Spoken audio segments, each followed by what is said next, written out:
বিগত 11 দিন থেকে নিখোঁজ মানসিক ভারসাম্যহীন মুখবধির যুবতীকে ফিরে পেতে থানার দ্বারস্থ হতদরিদ্র পিতা।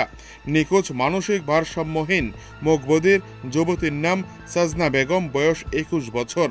ঘটনা উত্তর ত্রিপুরা জেলার ধর্মনগর মহকুমার চুরাইবাড়ি থানাধীন পূর্ব ফুলবাড়ি গ্রাম পঞ্চায়েতের 4 নম্বর ওয়ার্ডে। ঘটনার বিবরণে নিখোঁজ যুবতীর পিতা আব্দুল জলিল জানান, চলতি মাসে 14 ফেব্রুয়ারি শুক্রবার দুপুর আনুমানিক 12টা নাগাদ তার মানসিক ভারসাম্যহীন মুখবধির যুবতী সাজনা বেগম বাড়ি থেকে বেরিয়ে গেলে আর বাড়ি ফিরে আসেনি।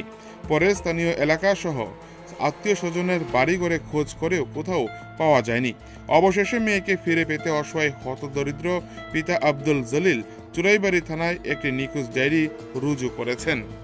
ধর্মনগর থেকে নিজস্ব প্রতিনিধি রিপোর্ট, টিভি 100 বাংলা। ঘটনাটা হইল পূর্ব ফুলবাড়ি 4 নং ওয়ার্ডের আব্দুল জলিল, উনার নাম। হতদরিদ্র পরিবারের একজন ব্যক্তি। মাইয়াটা বুবা, কথা কইতে পারে না। তো কিছুদিন পূর্বে প্রায় 11 দিন যাবৎ মাইয়াটা হারছে আর কি। যদি কোনো সহৃদয় ব্যক্তি যদি দেখে থাকেন, দয়া করিয়া আমরা একটা নাম্বার দিমু, সেই নাম্বারে আপনারা যোগাযোগ করবেন।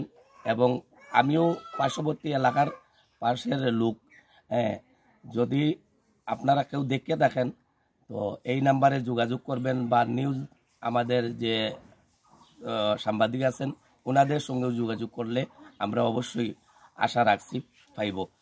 আর পূর্ব ফুলবাড়ি 4 নং ওয়ার্ডের বাসিন্দা, এটার নাম সাজনা বেগম। বয়স কত? বয়স ধরেন 18-19, 18 হাফে আছে, 19।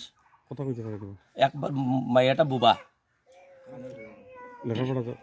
লেখাপড়া ধরেন বুবা হিসাবে বোধহয় মাধ্যমিক পর্যন্ত। আপনার কি ধারণা হইতে পারে?